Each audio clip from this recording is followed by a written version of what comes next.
કથારૂપી ગંગામાં તન્મય થઈએ, સ્નાન કરીએ અને કૃતાર્થ થઈએ.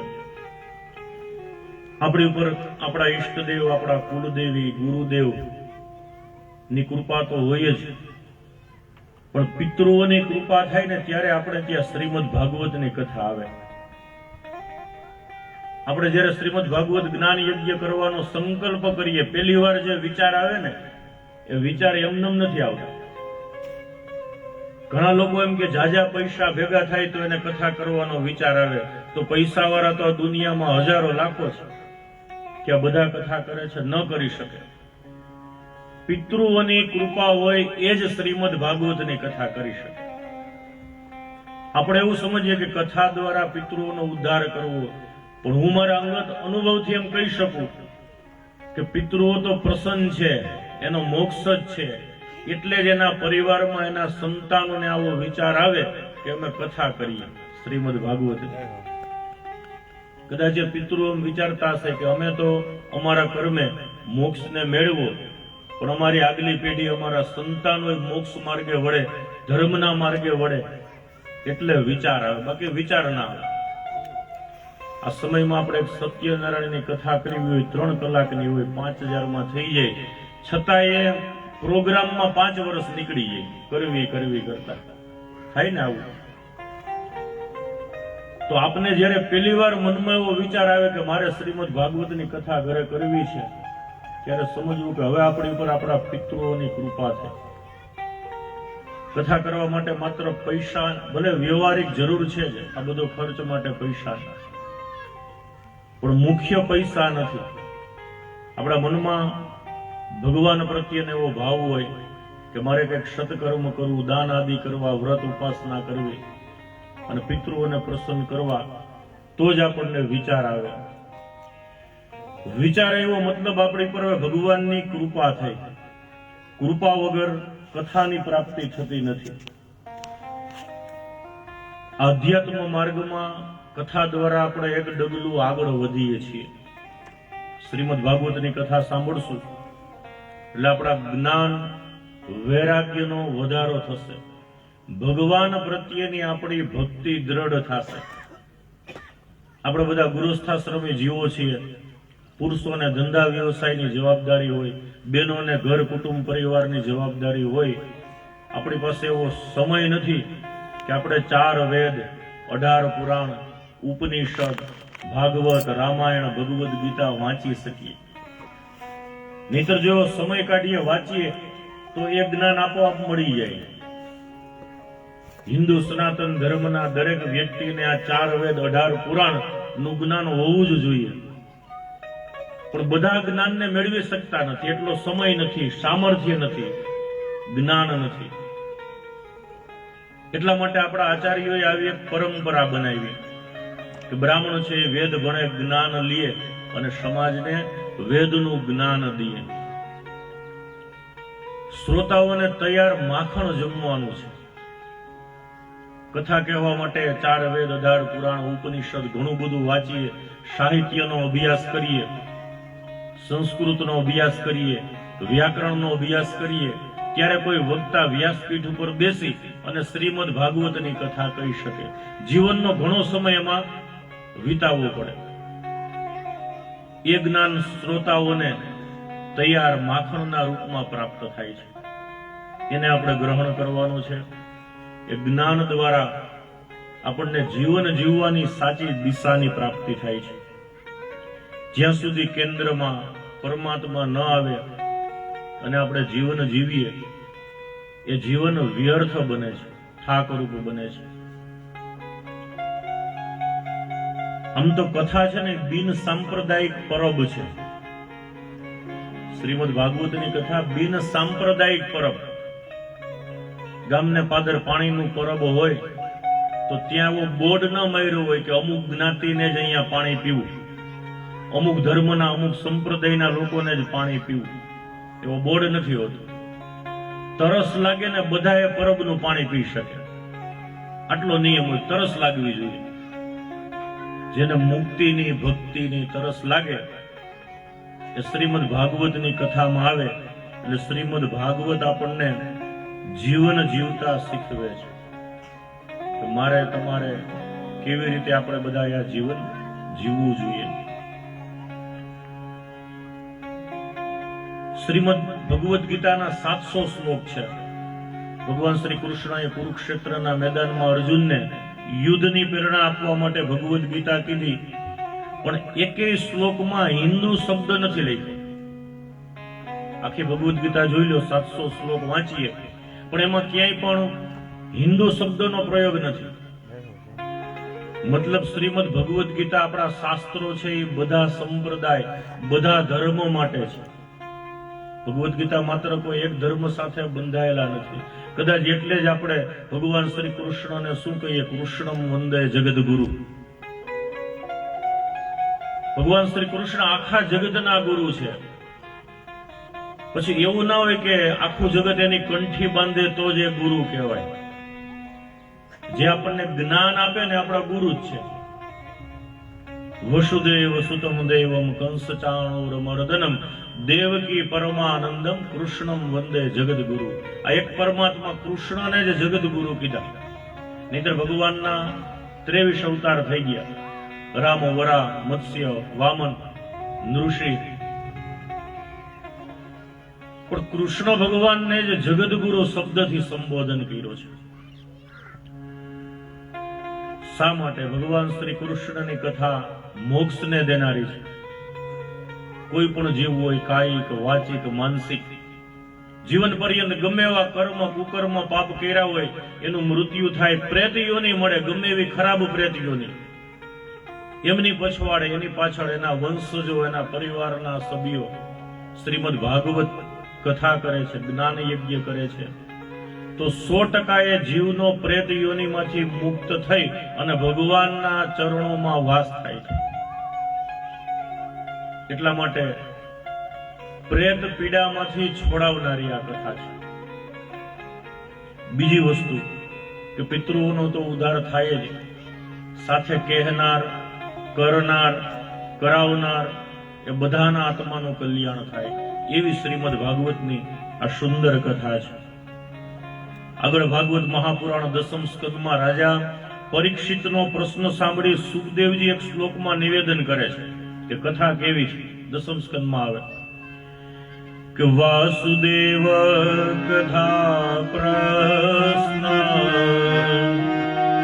પુરુષાન સ્ત્રીના પુનાતિ વક્તારમ પૃચ્છકમ શ્રોતુ તદપાદ સલિલમ યથા. ભગવાન વાસુદેવની કથા કેવી છે? પૃચ્છકમ વક્તારમ, માત્ર શ્રોતાઓને જ આનંદ આવે એવી નથી. વક્તારમ, જે વક્તા છે, કહેનાર છે, એને પણ આનંદ આવે એવી ભગવાન શ્રી કૃષ્ણની કથા છે. વારંવાર જીવનમાં આટલા વર્ષોમાં અનેક કથાઓ કરી, પણ જેટલી વાર અહીંયા બેસીને ભગવાનની કથા કહેવા બેસી આનંદ જ આવે. એવું નહીં કે હાલો તમે કદાચ 2-5 કથા સાંભળી હોય. અમે તો નાનપણથી ભણતા એવા અનેક વાર વાંચી, સાંભળી, ગુરુના મુખે સામે બેસીને સાંભળી કથા, તો એમ નથી થતું કે હાલો હવે બહુ આનંદ ના આવ્યો આવો. એવી શ્રીમદ ભાગવતની કથા છે. પવિત્ર કરે છે. વક્તા અને પૃચ્છક, પૂછનાર બંને એ કથા સાંભળે છે એને પવિત્ર કરે, સંભળાવે છે એને પવિત્ર કરે છે. શ્રોતુન અર્થાત સાંભળનાર સમૂહ, જેટલા લોકો એક સાથે સાંભળે બધાને આનંદ દેનારી શ્રીમદ ભાગવતની કથા છે. જેમ ગંગા સ્નાનથી પવિત્ર કરે, ગંગાજીનું મહાત્મ્ય શું? તેમાં તમે ડૂબકી મારો એટલે આપણા દેહને, તનને, મનને શુદ્ધ કરે. આ ગંગાનું મહાત્મ્ય. યમુનાજી પાનથી પવિત્ર કરે. વ્રજની અંદર ગયા હોય યાત્રામાં, યમુનાજીનું પાન કરીએ, જલ લઈએ તો પણ આપણે પવિત્ર થઈ જાય. નર્મદાજી દર્શન માત્રથી પવિત્ર કરે. બધા તીર્થોનું અલગ અલગ મહાત્મા. ગંગા સ્નાનથી, યમુના પાનથી, જ્યારે નર્મદાની સામે તમે જાઓ દર્શન કરો ને તો પણ આપણને પવિત્ર કરે. પણ શ્રીમદ ભાગવતની કથા શ્રવણથી પવિત્ર કરે એવી છે. એટલા માટે કથા ગંગાનો આરંભ કરીએ. શ્રીમદ ભાગવતની કથાને કોઈ વિદ્વાનોને પૂછીએ કે શ્રીમદ ભાગવતની કથા કેવી છે, તો વિદ્વાનો જ્ઞાનીઓ એમ કહેશે કે શ્રીમદ ભાગવતની કથા ભવરોગને મટાડવા વાળી ઔષધિ છે, દવા છે. ભવરોગ અર્થાત જન્મ મરણ નું જે આપણે ચક્કર કાપીએ છીએ એ ચક્કરમાંથી મુક્ત કરાવનારી શ્રીમદ ભાગવતની આ કથા છે. અને ભવરોગને જ્યાં સુધી સંબંધ છે ત્યાં સુધી આપણે બધા રોગી જ છીએ, કારણ કે આપણી અનેક જન્મોની યાત્રા છે. જન્મ મરણમાં ફરતા ફરતા આપણે અહીંયા સુધી પહોંચ્યા છીએ, એટલે આપણે બધા રોગી તો છીએ જ, ભવરોગી. ભવરોગને દૂર કરવા માટેની ઉત્તમ જડીબુટી એ આ શ્રીમદ ભાગવતની કથા છે. કેવી રીતે? વળી આપણને શરીરમાં કોઈ રોગ થાય, વૈદ્ય પાસે જઈએ કે ડોક્ટર પાસે જઈએ, એ આપણને ઔષધિ દવા આપે તો દવા કેવી હોય? કોઈને પીવી ગમે નહીં, કડવી હોય. કોઈને એવો હરખ ન થાય કે જાજી બધી દવા એક સાથે પી લો, એ કડવી છે.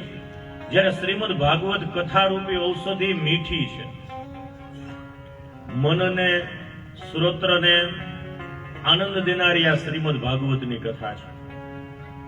શા માટે આપણને એમ થાય કે આવી ઔષધિ ઉત્તમ સુકામે છે? કથાના દેનારા નિવૃત્ત તૃષ્ણ છે સુખદેવજી. આ કથા જેના દ્વારા વિસ્તાર પામી એ સુખદેવજી છે, એટલા માટે આ કથા ઉત્તમ છે. ભવરોગને જ્યાં સુધી સંબંધ છે ત્યાં સુધી આપણે રોગી છીએ, દવા લેવી પડે. તો પછી ઘણા એમ કે કથા તો મેં ઘણી વાર સાંભળી. જો શ્રીમદ ભાગવતની કથા ઔષધિ હોય તો અગાઉ આપણે ઘણી વાર સાંભળી, કેમ આ રોગ જાતો કેમ નથી? જન્મ મરણનો, કામનો, ક્રોધનો, લોભનો, મોહ, રાગ, દ્વેષ, ઈર્ષા, અદેખાઈ રૂપી રોગ મનમાંથી જતો કેમ નથી? ઘણી વાર આપણે ડોક્ટરની દવા લઈએ, વૈદ્યની ઔષધિ, તો એ ખાવા છતાંય રોગ ન જાય, તાવ ન જાય. શું કામ? કે દવાની સાથે પથ્યનું પાલન કરવું પડે. ડોક્ટર આપણને કહે ને કે આ ખાવાનું, આ નહીં ખાવાનું. જો એ પથ્યનું પાલન કરીએ તો દવા રોગને દૂર કરે. વળી 3 ટાઈમ તો 3 ટાઈમ જ ખાવી પડે. દૂધ સાથે તો દૂધ સાથે, મધ સાથે તો મધ સાથે. આ બધું એનું પથ્ય છે. એમ શ્રીમદ ભાગવતની કથા સાંભળ્યા પછી, સમજ્યા પછી નિરંતર એનું ચિંતન મનન કરવું પડે, વારંવાર સાંભળવી પડે. ત્યારે શ્રીમદ ભાગવતની કથા આપણા ભવરોગને હરે છે. રામ રસે તો હે મેરે ભાઈ, મુझ પીવે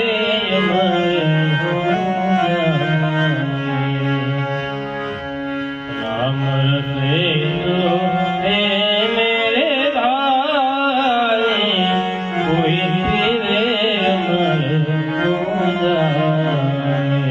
કોઈ પીવે मीठा मीठा सब कोई पीवे,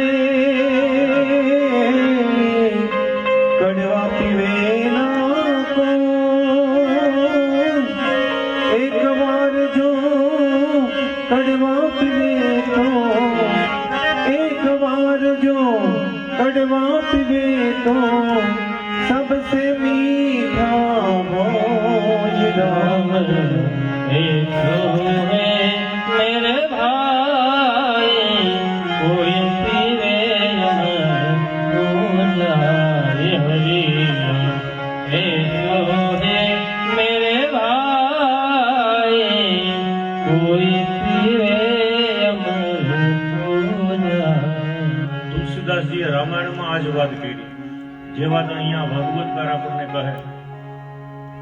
રામચરિત માનસને વાંચીએ, સમજીએ એટલે કથાને, રામચરિત માનસમાં કથામાં જે રતિ છે, ભાવ છે, એને બીજી ભક્તિ બતાવી તુલસીદાસજીએ. પ્રથમ ભક્તિ સંતન કર સંગા, દૂસરી રતિ મમ કથા પ્રસંગા. સંતો સાથેનો સત્સંગ એક પ્રકારની પ્રથમ ભક્તિ છે. બીજી કથામાં રતિ, ભાવથી કથાને સાંભળવી એ ભગવાનની એક ભક્તિ છે. વારંવાર સાંભળીએ ને એટલે ઓટોમેટિક આપણને સમજાશે. ઘણીવાર કેવું થાય, શ્રોતાઓ અમને પૂછતા હોય કે અમે કથામાં તો બેસીએ છીએ પણ બહુ સમજાતું નથી, કથાનો ભાવ છે એ પકડાતો નથી, સમજાતો નથી. એનો અર્થ એવો નથી કે આપણે કથાને છોડી દેવી. આપણે કોઈ વસ્તુને તોડવી હોય, હથોડીથી એક ઘા મારીએ, બે ઘા મારીએ, તૂટે નહીં, પણ વારંવાર એને હથોડી મારીએ વસ્તુ ઉપર તો એક સમય એવો આવશે કે વસ્તુ આપોઆપ તૂટી જશે. એમ પ્રયત્ન કરવો પડે. કથાને વારંવાર કથાને સાંભળીએ, સમજીએ તો કથામાં રતિ થાય. એ તુલસીદાસજીના મત મુજબ એ ભગવાનની ભક્તિનો એક પ્રકાર છે, ઉત્તમ છે. અન્યત્ર તુલસીદાસજીએ કીધું કે રામ કથા સસી કિરણ સમાના, સંત ચકોર કરહી જેહી પાના. ચકોરને ચંદ્ર કિરણનું પાન કરવામાં કદી તૃપ્તિ થતી નથી, એમ શ્રોતાઓને ભગવાનની કથા સાંભળવામાં ક્યારેય તૃપ્તિ થવી જોઈએ નહીં. ચાલો એકવાર સાંભળી હતી, ગામમાં બેઠી પરિવારમાં કથા કરી, હવે મારે જરૂર નથી. તૃપ્ત થઈ જાય ને ધરાઈ જાય એ ઉત્તમ શ્રોતા નથી. કારણ કે શ્રીમદ ભાગવતની કથા કેવી છે, તૃપ્તિ પણ મળે અને તરસ પણ બની રહી. શ્રીમદ ભાગવતની કથા સાંભળીએ એટલે આપણને આનંદ તો આવે છે, પણ વળી જાણવાની જિજ્ઞાસા એમને બની રહી, અને એ જે સાચા શ્રોતાઓનું લક્ષણ છે. વળી શ્રીમદ ભાગવતની કથા કેવી છે કે એને વહેંચાય નહીં. શ્રીમદ ભાગવતનું જ્ઞાન આપણને મળે તો સત્સંગ દ્વારા બીજાને વહેંચાય, વિતરણ કરાય, પણ આને વહેંચાય નહીં. શ્રીમદ ભાગવતની કથા વહેંચાય નહીં. જો વહેંચીએ ને તો આપણને એક કિંમતી વસ્તુ પ્રાપ્ત થશે. શ્રીમદ ભાગવતની કથાથી શું મળે? શ્રીમદ ભાગવતની કથાને સમજીએ, સાંભળીએ ને એટલે આપણા જીવનમાં ઉત્સાહ રૂપી બળ આવે, જીવન જીવવાનો ઉત્સાહ આવે. લક્ષ્મણ ગીતામાં લક્ષ્મણજીએ કીધું કે આ જગતમાં બધા બળ છે ને એમાં ઉત્સાહ સમાન બળ નહીં. ઉત્સાહ જેવું કે જીવનમાં બળ જ નથી. પૈસાનું બળ, સંપત્તિનું બળ એ બધા કરતા ઉત્સાહ રૂપી બળ એ ઉત્તમ છે. આમાં ઔષધિ ઉત્તમ છે, કડવી નથી, મીઠી છે, શ્રોત્રને મનને આનંદ દેનારી છે. નિશ્ચિત સમયે નિશ્ચિત માત્રામાં પથ્યનું પાલન કરી અને દવા લેવાથી જેમ રોગ જાય, એમ શ્રીમદ ભાગવતની કથા આપણે સમજીએ, વારંવાર એનું સ્મરણ કરીએ, સત્સંગ કરીએ તો આપણને ફાયદો શું થાય કે શ્રીમદ ભાગવતની કથા આપણને મરતા શીખવાડશે.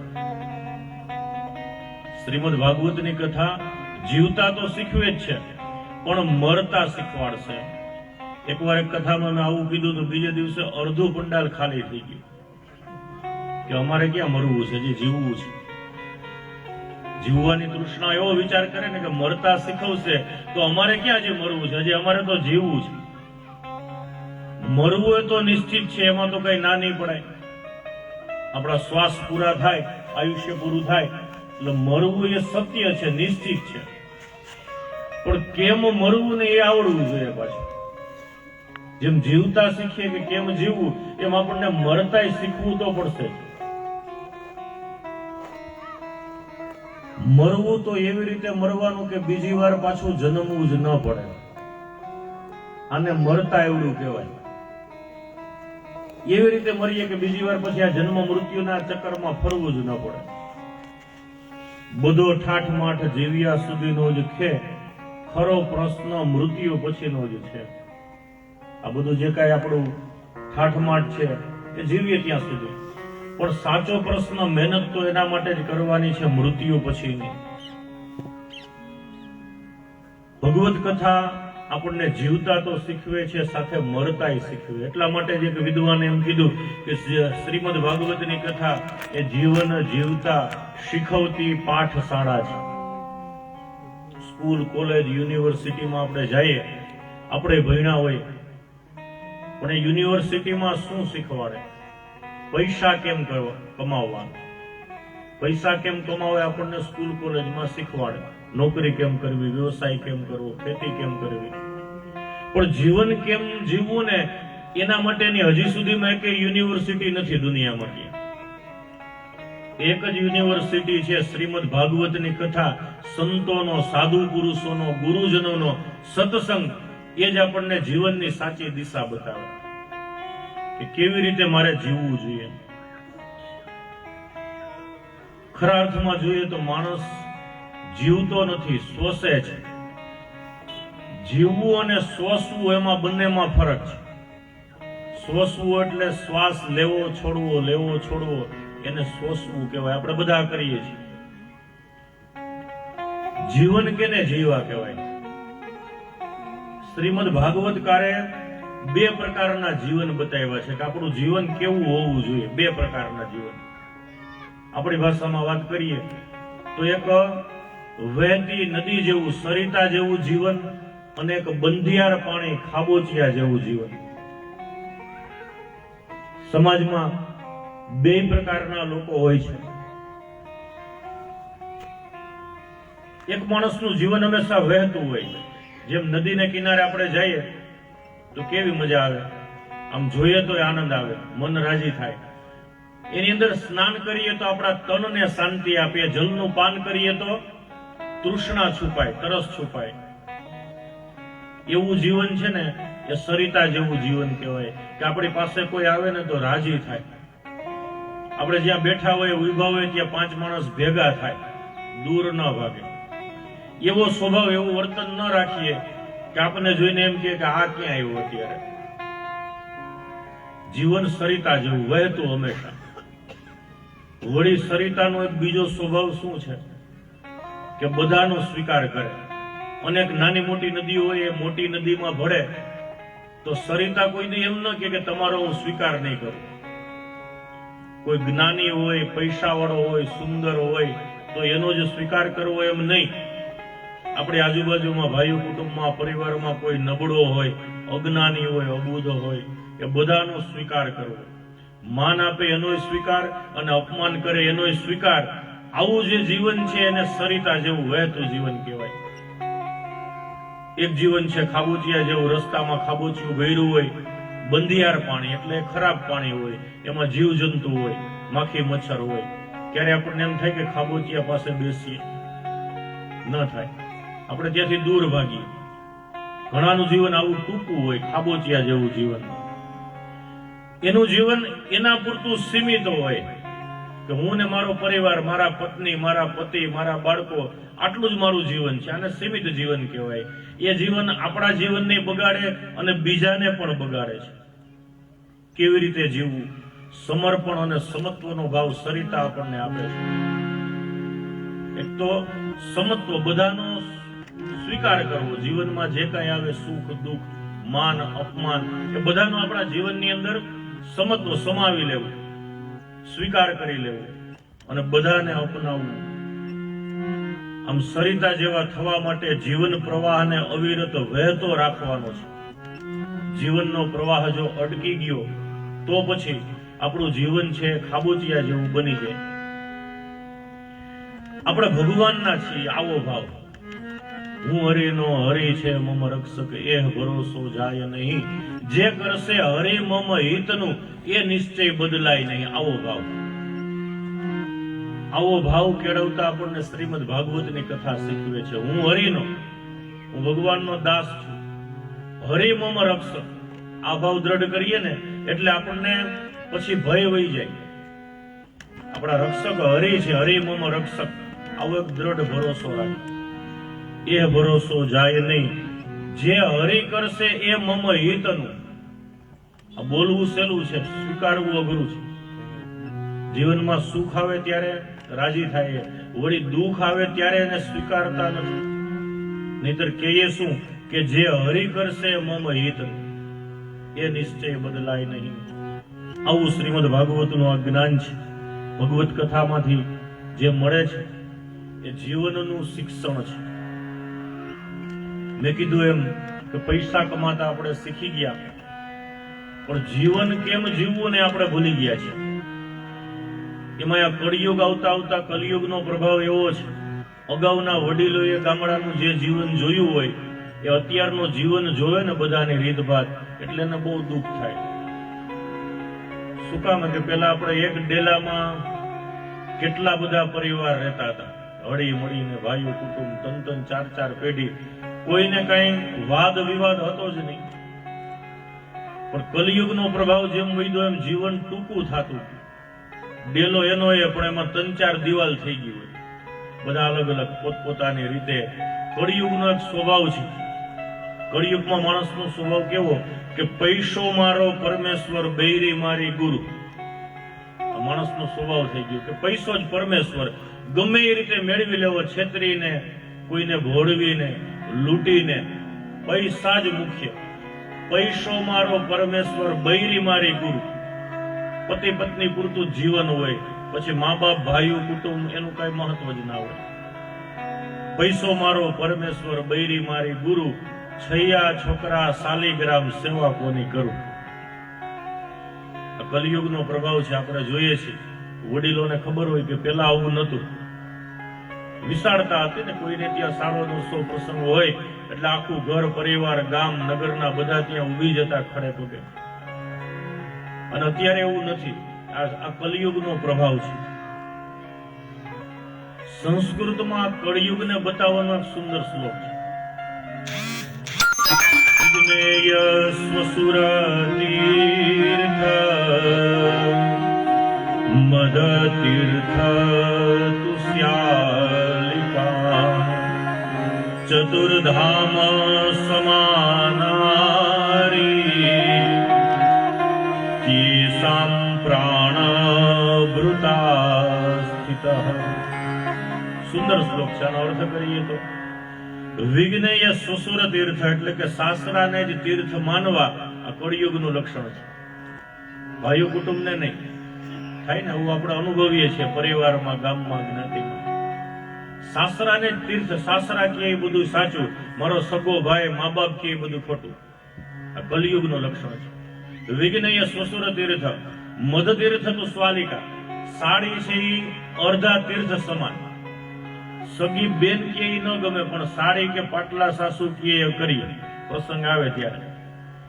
કલિયુગનો પ્રભાવ છે. આપણે જોતા હોય. હું અહીંથી કહું, તમે કયો નહીં, સ્વીકારો નહીં, પણ આ બધું થાય છે. સગી બેન કે આપણે ન માનીએ, નહીતર એ સગી બેન હોય આપણા હિતનું જ કહેતી હોય ને. આપણી બેન હોય આપણા હિતનું સારું જ વિચારે, એ કોઈ દી ખરાબ ન કરે, પણ આપણે એનો ન માનીએ. આ કલિયુગનો પ્રભાવ છે. પોતાની પત્નીને ચારે ધામ સમે ગણવી. પત્ની એ પુરુષને ચારે ધામ ગણે, પુરુષ પત્નીને. એ કે સાચું, બીજા બધા કે ખોટું.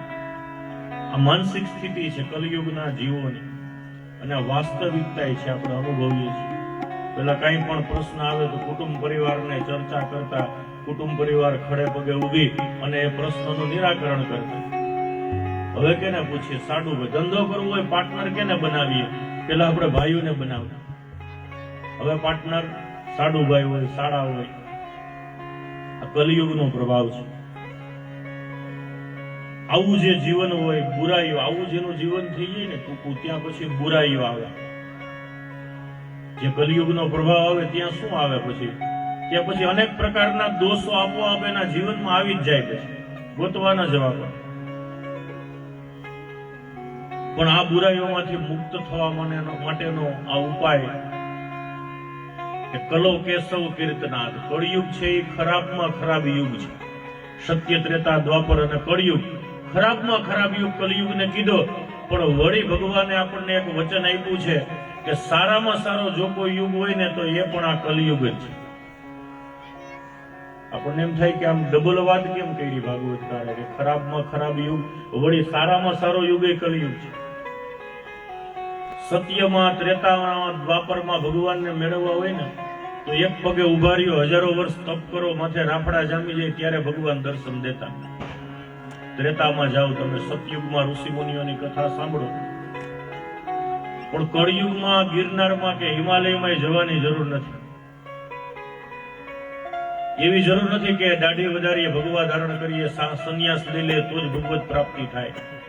કળિયુગની અંદર ગૃહસ્થાશ્રમની અંદર, ઘરની અંદર રહી વ્યવહાર, વ્યવસાય, ખેતી કરતા કરતા ભગવત પ્રાપ્તિ થાય. કલો કેશવ કીર્તનાથ. કળિયુગની અંદર કેશવ કૃષ્ણ અને રામનું કીર્તન છે ને એ મોક્ષ. ભગવતમાં એમ બતાવ્યું કલો કેશવ કીર્તનાથ. તો આપણે બધા તો વર્ષોથી આ કીર્તન કરીએ, બેનો સત્સંગ કરતા હોય, ધોળ ધૂન પદ રાસ રમે, તો આપણને ફલ કેમ નથી મળ્યું? ભાગવતમાં કીધું કે કલો કેશવ કીર્તનાથ, પણ એની શરત પાછી તુલસીદાસજીએ રામાયણમાં મૂકી કે કેવું કીર્તન. એની શરત શું? કળિયુગમાં કેશવના માત્ર કીર્તનથી, તપની જરૂર નથી, જાપની જરૂર નથી, અનુષ્ઠાનની જરૂર નથી. ભગવાનના નામનો જપ કરીએ ને, ધૂન બોલીએ, સત્સંગ કરીએ તો પણ ભગવત પ્રાપ્તિ થાય. પણ એની શરત શું? કે કરઈ કપટ તજી ગાન. તુલસીદાસજીએ રામાયણમાં એની શરત બતાવી. કલિયુગમાં કેશવ કીર્તનાથ એ ઉત્તમ છે. આપણે જે આ કથા કરીએ, સાંભળીએ, મંગલાચરણ, ધૂન બોલીએ, આ બધું કીર્તન છે.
સ્વર્ગમાં નથી, વૈકુંઠમાં નથી, એ અમૃત તુલ્ય કથા આ પૃથ્વીલોક ઉપર જ છે.